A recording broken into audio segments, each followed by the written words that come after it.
اكل المطاعم في البيت بكل سهولة. لو شايفين ان انا بقدم محتوى مفيد ما تنسوش اللايك والمتابعة، ويلا بينا نبدأ.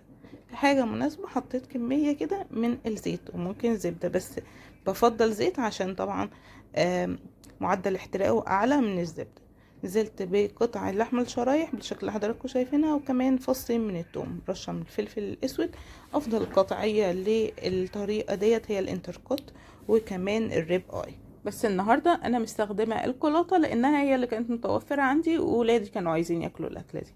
هكمل باقي الكمية بنفس الطريقة، وبطلعها على طول على حلة، وهبدأ ان انا اسويها، لان دي طبعا بتاخد تسوية شوية. قفلت عليها حلة الضغط، وممكن اي حلة عادي، بس لو هنسويها في حلة عادية بدلها شوية مية عشان تسويها. وهنا عندي سلقت مكعبات من البطاطس وهرستها، وهبدأ ان انا انزل عليها نص كوباية من الحليب، مدوبة فيها معلقة كبيرة من الكريمة اللباني البودر وقطعتين من الزبدة.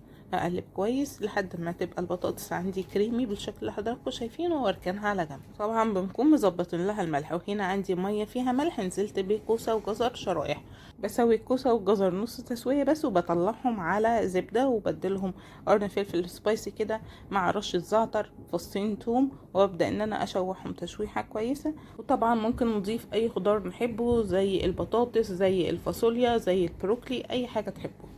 كده تمام. الخضار كمل تسويته، نركنه على جنب. وفي مكان ما شوحت اللحمة، نزلت ببصلاية كبيرة متقطعة جوانح بالشكل اللي حضراتكم شايفينه.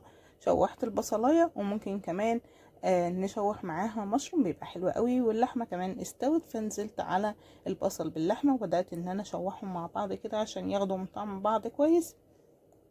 ومكان ما سويت اللحمة زودت مية سخنة ونزلت بيها على اللحمة علشان تستوي كويس بقى كده، ويبقى عندي صوص.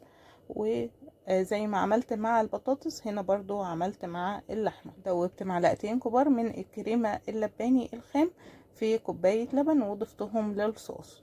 طبعا نقدر نضيف الكريمة اللباني الجاهزة من السوبر ماركت، او حتى كريمة حلويات الجاهزة اللي هي السائلة اللي في السوبر ماركت عادي. هسيبهم ياخدوا غلوة كده مع بعض ويشربوا من طعم بعض، وهطفي عليهم مش هيطولوا. قدمتهم مع المكرونة والخضار اللي عملناه والبطاطس البيوريه، حاجة تحفة. وبكده نكون عملنا أكلة بندفع فيها مبالغ كبيرة جدا لما بناكلها بره، عملناها في البيت بكل سهولة. ويلا لايك وشير، واشوفكم الفيديو الجاي على خير.